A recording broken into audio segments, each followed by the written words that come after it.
Welcome, Mishpocha, to Tikvah Radio Show, the sound of hope. I'm your host, Liliana Inez, and I'm so glad you joined us. In this program, we want to share with you some wonderful stories of Jewish people who've had amazing encounters with the Messiah of Israel. At times, we will play some original songs from our band Tapestry of Praise. My husband Denny and I make our home in California and love to write songs based on the Jewish scriptures. Songs of hope, shalom, joy, and comfort. Many of these songs are part of our personal experience of God's touch and care in our lives. We will also be sharing some thoughts and teachings using the eternal words of Adonai that bring hope and change in our lives. If you would like to purchase our album or individual songs, you can find us on CD Baby and iTunes under Tapestry of Praise. Our albums are California Gold, Wall of Fire, and Tikvah. Now, on to our interview. Welcome, Mishpocha. We're so glad that you joined us. Today, our guest is Joey Ben-Ami. He is the congregational leader from Sukkot Shalom Congregation in Arlington, Texas. He has joined us today to share his thoughts on Hanukkah. Welcome to Tikvah Radio Show, Joey, and we're so glad to have you back with us. Thank you, Liliana. It is a pleasure to be back with you. Awesome. So, we'd love to hear from you about Hanukkah. Can you share briefly for our audience the story of the Maccabees, the story of Hanukkah? Absolutely. Well, we can tell this story at different levels. You know, we can tell it to children. I have 6 kids. So Hanukkah is usually a story about chocolate and about candles and about donuts, and but then it's a story about heroes, the heroes of our faith, the preservation of our faith and our values, and then it can be a little deeper story into the meaning of Israel and how do we preserve our story. Hanukkah really is it's a historical event that took place about 200 years before the Common Era, or the time of Yeshua. And it really was an all-out assault and invasion by Greek forces into what at the time was the nation of Israel, and how they fought back really this world power with nothing more than stones and sticks, literally. And how they experienced really a miraculous victory in ways that we get to feel the effects of it even 2,000 years later. So, what can you tell us, in your opinion, what kind of people do you think the Maccabees were? What's the picture that you get from their story? Well, first of all, they were priests. That's the most basic thing that will help us understand their mindset. Why did they go in such a turn of events, so to speak, that they would go into war with a world power? You find the explanation to that in the fact that they were priests, understanding the zeal for the house of God, for the presence of God, for the covenant between God and Israel. And but they were, you could also say that they were peasants. They were not from Jerusalem, so they were not city people.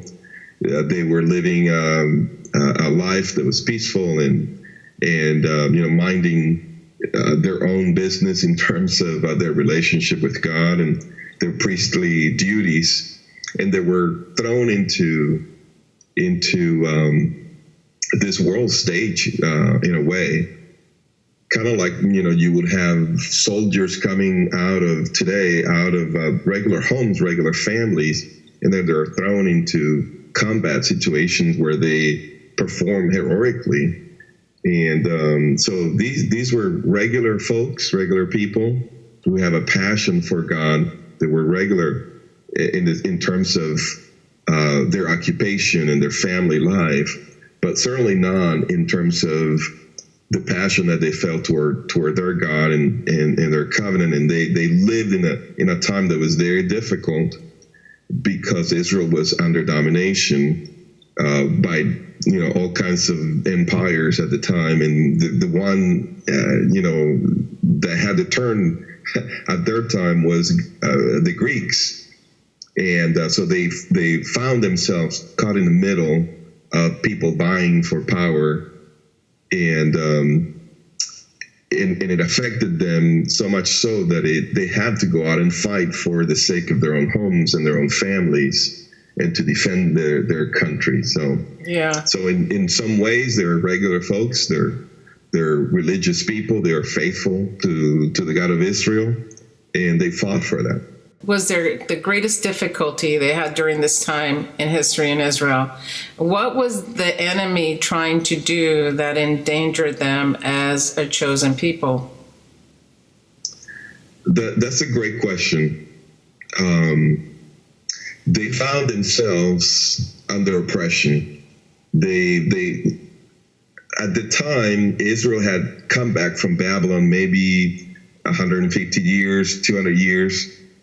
And ever since they were taken to Babylon, they never were able to recover their sovereignty as a state, as a nation.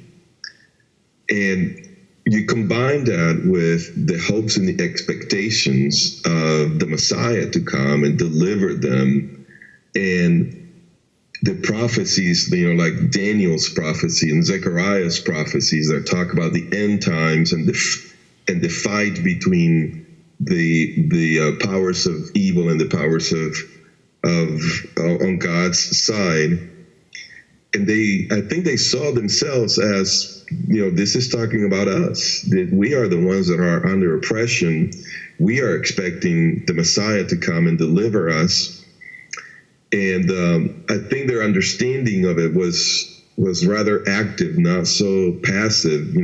They were not just allowing anybody to trample over them as they waited for Messiah, but they went on the offensive, and they were active in their faith, and thinking that if perhaps one of them could very well be the Messiah, and so they went out and fought, and their worldview was shaped by the prophecies, by the expectations, by the hopes, and by the oppression that they were experiencing from these world powers. What were exactly the oppression that the enemy was putting on the Jewish people, on Israel? Certainly. Israel is geographically between the two factions of the Greek Empire. When Alexander the Great died, his empire was split into four factions. But two of them were really prominent. The one in the north, in what we will call today Syria, Lebanon, and the one in the south, in what is Egypt. So these two powers were fighting for control of the whole region, and they usually would meet right in between, which is exactly the territory of Israel. Yeah. And so because of this, they fought for the allegiance of Israel. So, naturally, Egypt would want Israel to side with them, and Syria would want the same thing. So they would come and entice them, and those who, trying to get them to adopt Greek practices and Greek philosophy. This entailed an abandonment of Judaism. Wow. An adoption of Greek culture. For instance, part of Greek culture, and we know this, the Olympic Games come from Greek culture. Right. Well, in the ancient times, the Olympic Games wasn't such a noble thing as it is for us today. For instance, their competitions were practiced in the nude. And so what do you do when you are a nice Jewish boy and you are circumcised and you are being pressured to partake of these cultural practices that were also dedicated to the pagan gods? So you wouldn't just be an athlete for the sake of money or for the sake of accomplishments, but it was actually a very religious and a very pagan thing. So all of these cultural ideals are in conflict, directly in conflict with the God of Israel, with the covenant of Israel, with the Torah and the scriptures. And so naturally you get a reaction from the people that say, we can't do this. We should not do this. We should not adopt these practices. Mm-hmm. The pressure was to build these gymnasiums, that would have people in the nude and practicing their sports and all of those things to the pagan gods. So people will naturally go against this, and so you will have an internal turmoil that at some points actually became civil war. That is, inside of Israel itself. Now, from the outside, they had the pressures of abandoning Judaism and conforming to Greek philosophy and Greek culture. So we have things, like our games that we play at Hanukkah with the dreidels and the gelts, and well, these things come from attempts by the Jewish people to practice Judaism in hiding. So they will pretend that they were playing games, and when the Greeks were looking, and when they were not looking, then they will pull out of the scrolls and Torah, and they will study Torah, and trying to preserve their lives, and at the same time remain faithful to God's covenant. It reminds me of the story of the Spanish Jews who would convert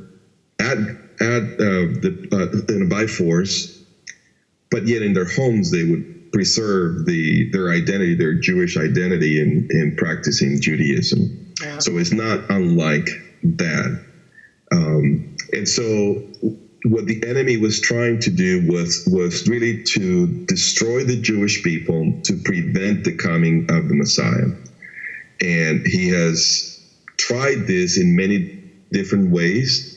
And at that particular time, the strategy was to get the Jewish people to abandon their faithfulness to the covenant. So many people would devise surgery. Even back in those days, they would devise surgeries to reverse their circumcision, again, so that they could play the sports out in the public, out in the nude. So the pressure was great, enormous, to conform to the culture of the day, to the philosophies of the day, and abandon their faithfulness to Judaism. That sounds eerily like our time today. Yeah. It's interesting that, so you were saying that there was a division within the country, within Israel, and that at one point it almost became a civil war because you've got some people that wanted desperately to assimilate. I mean, even like you said, they were doing this. So anyway, so in your opinion, what do you think was the secret of the Maccabees? I think that the secret, their secret was in their identity. And that's how it always has to be.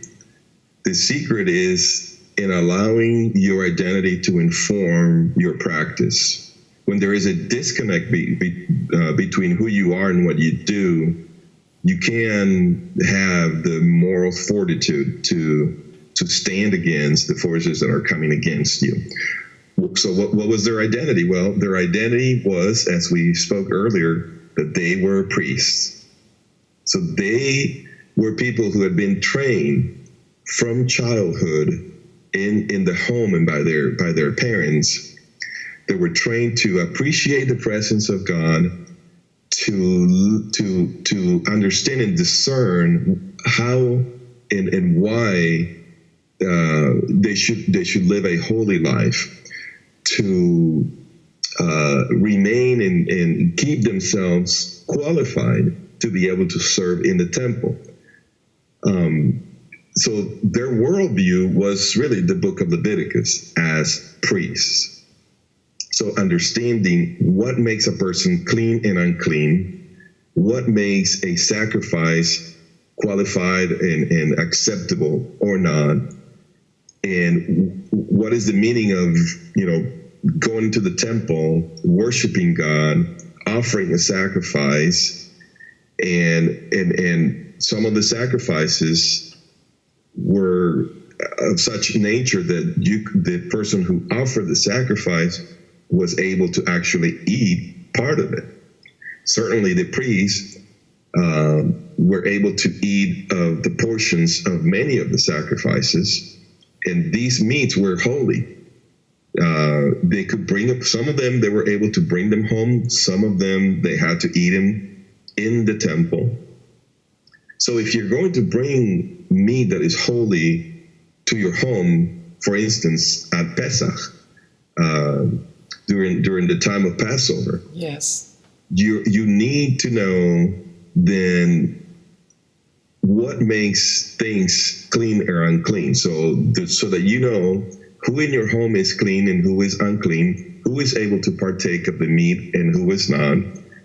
So all of this worldview, deep ingrained in them, you just can't turn your back to that.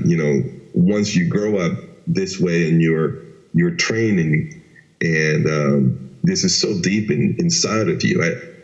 That's why I think that their moral fortitude came from their identity, from who they knew who they were, not only for themselves, but the identity they received from God himself, as priests, as descendants of Aaron, the Kohanim, the priests. The knowledge that you have a destiny for which God has chosen you, and there is a reward waiting for you because of your faithfulness to that calling and that destiny, that has tremendous power. That propelled them, like I said, to fight a world power, literally with sticks and stones. Yeah, that's pretty amazing. And all of it based on a book, really. Yeah. and based on a God that they never saw, but they knew, they had the faith, they knew this was the true God, and they needed to remain faithful to him. Do you feel that also gave strength to Israel as they saw the Maccabees rising up to do the right thing? Now, we're going to go back a little bit as to what actually happened that sparked their rising up and saying, okay, this oppression has to stop. Yes, and for those who want to obviously pursue a more detailed understanding, you can read it in the story in all of its details in the first book of Maccabees, and you can search this on the internet and you'll find it and read it. And it's a long book, and it's actually more than one book. You have several books that bear the name of the Maccabees that tell the story not only of what happened at that particular junction, but even what happens later on with their families. But basically, it's the story is that of the oppression becomes personal, becomes too personal, and so there's the family, the Maccabees, this priestly family of this man with his sons, and it becomes personal to them. The fight comes to their town, the pressure to assimilate comes to their town, and some of the people around them are deciding to side with the Greeks and forfeit their covenant faithfulness to God and to the Torah. And so this family, the Maccabees, they take it upon themselves to gather a small army of their neighbors and their people from their towns and surrounding towns, and they go to the woods, and they refuse to accommodate the demands of the Greeks, and they begin to have a warfare with them and armed confrontation with them, and they begin to win. They have strategies, and they are strategic because they know that numbers wise, and weapons wise, they can't match the armies of the Greeks, and so they devise all kinds of strategic ways of doing warfare, and unconventional warfare, we would say today. And they begin to experience victory. So this actually becomes very inspiring to the people around them, to the Jewish people around them, and they begin to join, and so until they get to a decisive battle, and surprisingly they defeat the Greeks. The Greeks decide not to pursue war with them any longer, and they go back. And now what set the whole thing into motion is these are the two nations that are fighting over the territory of Israel, the ones in the north and the ones in the south, the Syrians and the Egyptians. In their back and forth, the king from the north, from Syria, he comes down and he goes into Egypt, and he goes to fight, and he loses the battle. And so on his way back home, he has to go through Israel, and he takes out his anger and his vengeance. He takes it out on Israel, and he goes into the temple, and he wants to submit the Jewish people under his iron fist. And so he decides to no longer tolerate the half obedience of Israel, the rebellion that was the response to the demands of the Greeks. And so he decides to do something that was the absolute worst that he could have ever done to humiliate the Jewish people. So he goes into the temple and he destroys the temple. He brings in an image of his god, of Zeus. He places it in the temple. He offers sacrifices of pig and blood on the altar. And this is the event that just sets the whole nation into a reality check, and to decide that they need to fight this back. Right. And they did, and they won. They expelled them. They go back in. They cleanse the temple, and once they cleanse the temple, not only it's dirty, or but it's ceremonially according to the commandments in the book of Leviticus.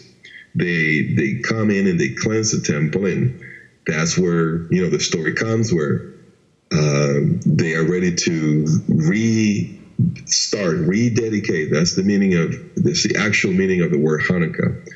It's a dedication. That's what it means, and it is one of the names for the feast is the Feast of Dedication. We find that actually in the book of John, in the Gospel of John, in chapter 10, when it says that Yeshua was walking in the temple during the Feast of Dedications. And to many readers who don't have a Jewish background, they don't really know what that means, but this means that Yeshua was actually observing and celebrating the Feast of Hanukkah in the temple. And but they go into the temple, going back to the Maccabees, when they liberate the temple, and they go in, they cleanse it, and of course they don't have enough oil, because this isn't just any oil. This is oil that has been prepared in a way that is according to the commandments of the Torah, and they don't have enough of this. It takes a little long to to prepare new oil that is qualified. And so they light up the menorah in faith and with oil that should have lasted only one day, but it turns out that it lasts for 8 days. And that's why we have the Hanukkah with the 8 candles. And so we remember that miracle as well. Yes. That's wonderful. Yeah, exactly. That's the gist of the story of what happened. Right. So why, when the Greeks went and did that sacrifice, right? Of course, they knew they were going into somebody else's place of worship. So the leader obviously knew that this was going to upset the people of that country.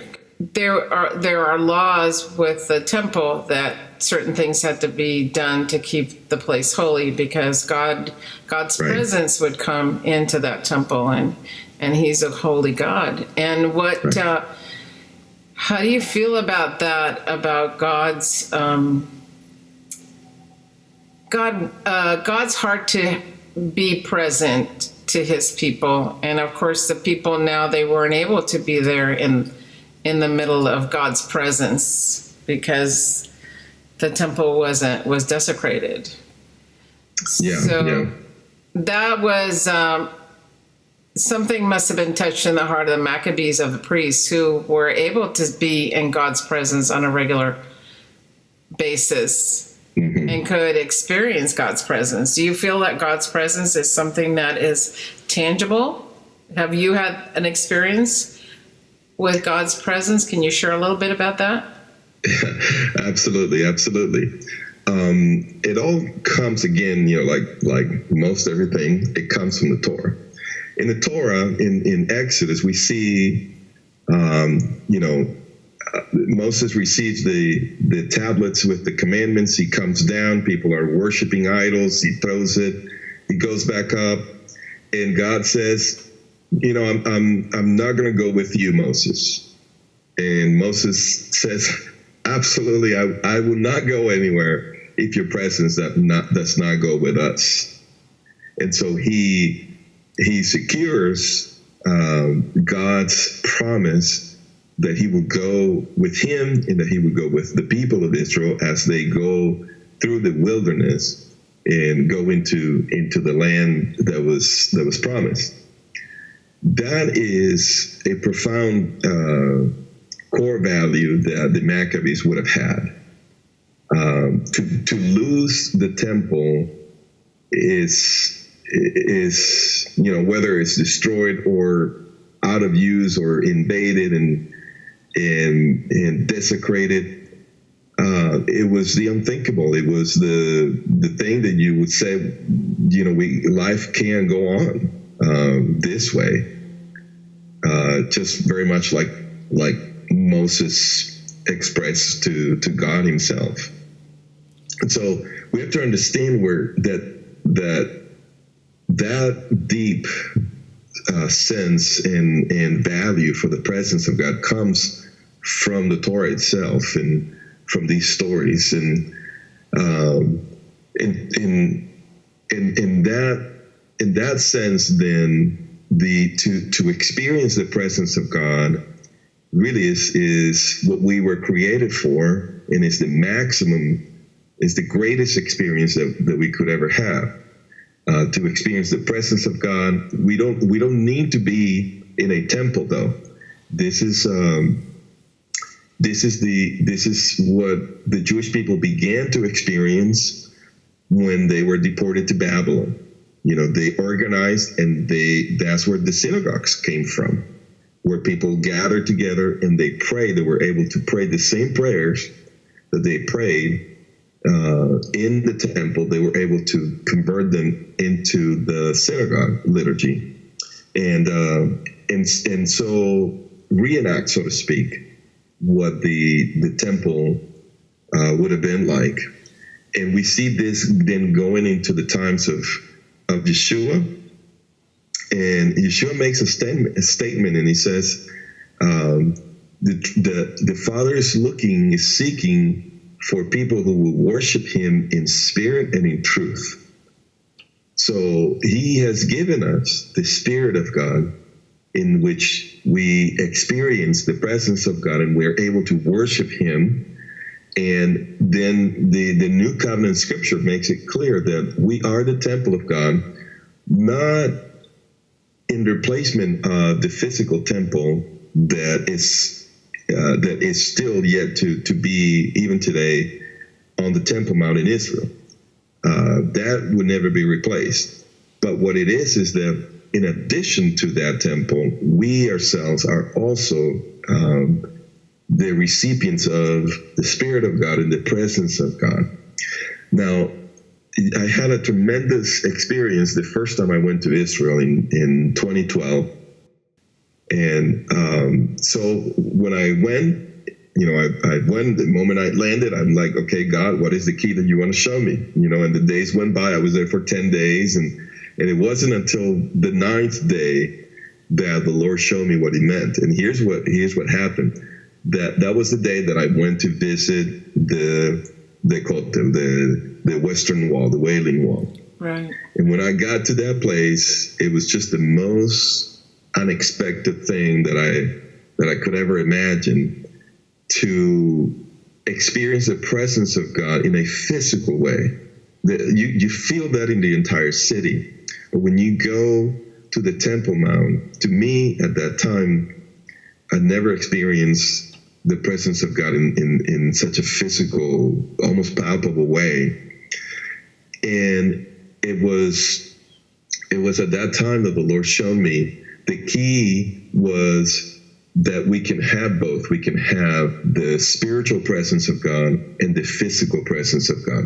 Now, you can have the spiritual presence of God anywhere in the world, because right. God is omnipresent. He lives everywhere. He abides everywhere. Psalm 139 says, where can we hide from God? We can go to the outer space and he's there, and we can go to the bottom of the sea and he's there. But to experience his physical presence, it only happens in Jerusalem at the Temple Mount, where he promised to make his name dwell. Well, when you're able to combine the two, that is the maximum you can have, to be able to sense his spiritual presence at the place where his physical presence dwells. That was one of the highlights, definitely, of my life. That's wonderful. Now, I remember you shared your story several months back, and you did, as a young child, you did start. You were aware of God, even though you were not raised with family that were, very spiritual. But you were aware that God was there for you and all that. Right. Right. As far as when you first started experiencing him in a more tangible way, as you're seeking him personally, do you have something you'd like to share on that? When you went to prayer, or you were seeking him, or you were going through something, and you just were so aware of his being there in the room with you, or right next to you, or where you just knew he was there. Yeah. Do you have one particular thing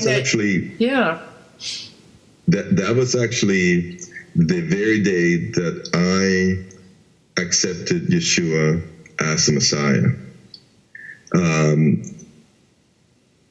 Because I felt close to God, it took me by surprise to learn that according to the scriptures, I was actually a sinner separated from God. That, my good deeds and my good works really were not all that impressive. No human being can really impress God with their good behavior. I don't care who it is. We just can't, because we are born, like David says, we're born in sin. In sin, my mother conceived me. And but at that time, when I finally realized, wow, God is so holy, and I am not, and there's this distance. It prompted me to really trust and really understand why Yeshua had to die, and the meaning of his resurrection, that he was raised back to life to guarantee that I could also have life, spiritual life now, and resurrection when I die. And so I said yes to Yeshua, and they quoted me some scripture that said, if you believe in the Son, the Father comes to dwell in you. You know, speaking of being the temple of God. And, you know, that very night I went home and I couldn't sleep, because I knew for the first time in my life, I knew I wasn't alone. I knew that God was not only with me, but he was in me. And it was a tremendous sense of his presence that this was about 35 years ago. Wow. And today, this is very much a reality, even to this day. For me, I can go back to that moment. I can't tell you where I was wearing, but I know exactly where I was, and I know exactly how I felt. That was the very first time that I experienced the presence of God in such a powerful way. And not only the presence of God, Liliana, but to feel accepted. To me, that's the key. To feel that God is smiling at you, that he is embracing you. Oh, he's awesome. Not just tolerating you or allowing you to perceive his presence. No, that he is actively bringing you in and accepting you and loving you. That's the real meaning of experiencing his presence. Yeah. And that once he comes in, he's always with you. He's always faithful to stay. And that's the kind of, he had that intimacy, that relationship with Adam and Eve, and humanity lost it once sin came in. And then he took us on a journey. You know, he came to Abraham and he set a people aside so he can make himself real to a people and restore us back to the relationship that he always hungered to have. And so it's not only that we need to have a wonderful relationship with God, but God desires to have a relationship with us, which is amazing because he's God. Why would God need us human beings? But he loves having us close to him, and he created us to be that way. And so that's so neat that you shared. And I know it has to be, it's hard to explain when you have an experience with God. How do you describe that? But I'm going to put you on the spot and say, Joey, what were you feeling at that time when you went home and you were just so aware that God was not only around you, there for you, but now he's inside you and you could feel that closeness? How can you describe that in your words? Well, let me use an analogy, which I think is an example where we can try to conceptualize something, and then, we tell a little story or give an example, and then we get it, right? Well, to me, and I think it is so because this is exactly why God created this. He created parents, and he created marriage.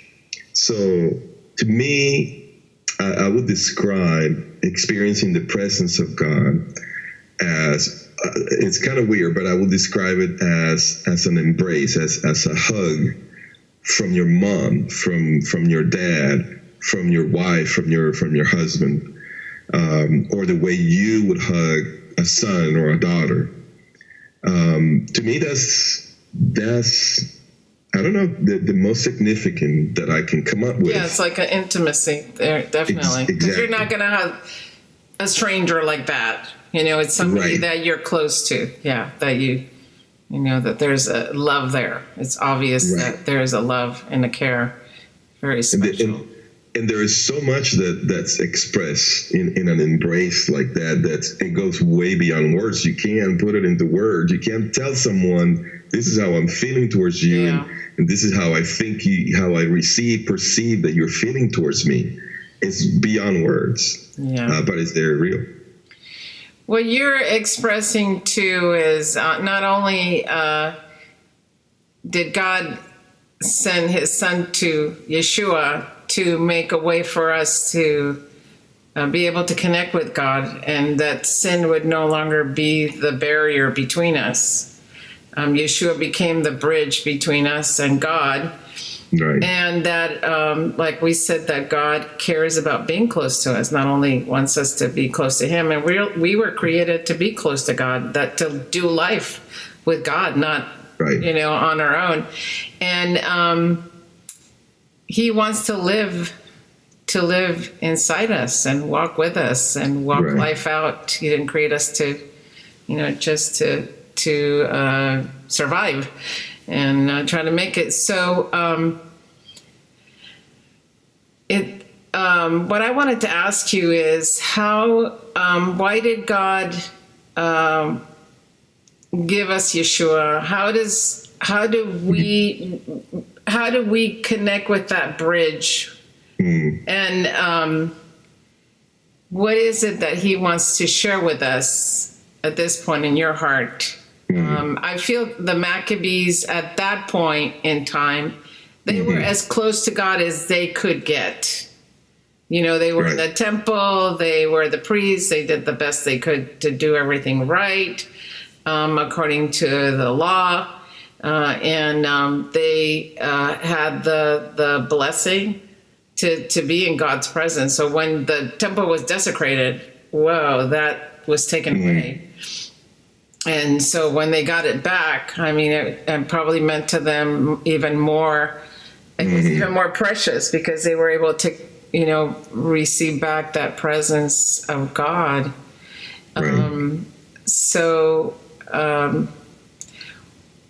What does God want to tell us through all of this? What is his heart for the people that are listening right now? Great question. Really, Yeshua is the lover of Israel, is the lover of our souls. He's the lover of all of humanity, but it's to the Jew first. He's the Messiah of Israel, promised to Israel and through Israel to everyone in every nation. We've all either been married or at least gone to a wedding and a Jewish wedding, and the phrase that we find in every Jewish wedding is, I am my beloved's and my beloved is mine. Yeshua is the lover of Israel. He is the husband of Israel. So he wants to provide, he wants to rescue, he wants to dignify, he wants to lift up. He wants to enter into this personal and intimate relationship with every Jew and every human being. And the only way for that to be realized, you see, God has set the table, so to speak. Everything is ready. What is needed is for us to say yes, to sit down, and to partake. So the number one job that we have in relation to God is to learn to receive. Just to say yes and to receive what he wants to give. He's not coming primarily to ask things from us, whether it is a behavior or, stop doing this or do this more. He wants us to receive the righteousness that he wants to give us. We are pursuing righteousness. We want to be good people. We want to feel good about who we are and what we do.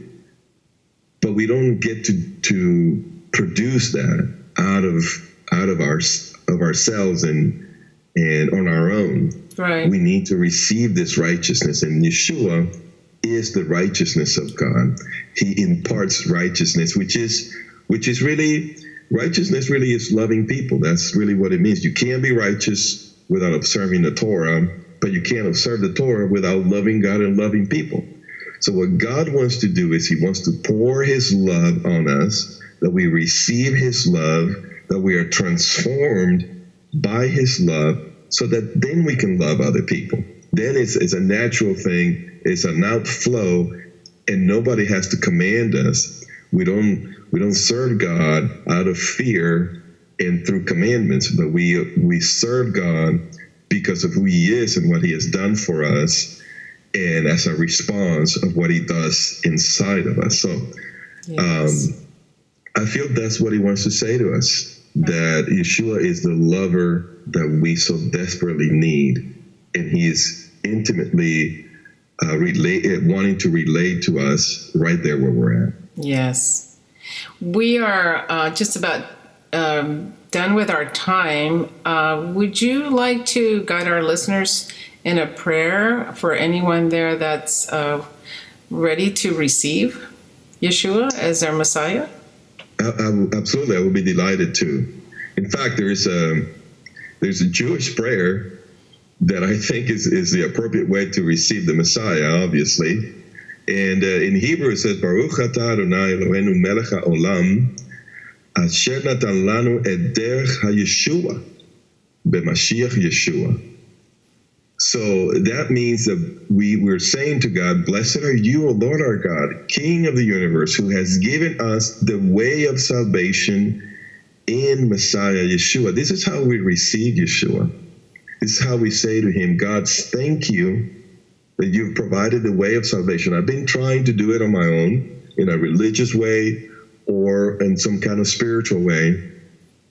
But I here now understand that it is not in my own terms, but it is something that I received. And you, God, have provided the way of salvation through Yeshua, who is the Messiah. So I would ask those who are listening and who are touched by this and who want to make Yeshua the Messiah and the Lord of their life to pray along with me and to repeat these words with me and to say to God, Father, I thank you for the love that not only that you've shown to me, but the love that I can feel right now that you have for me.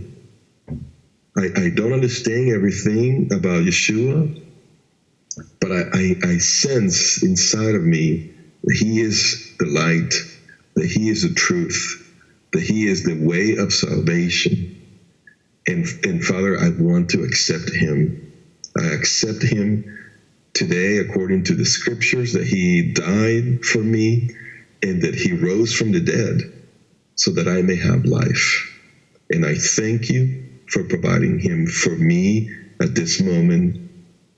And I pray that you will continue to lead me and guide me in how to grow in the love for the Messiah, Yeshua.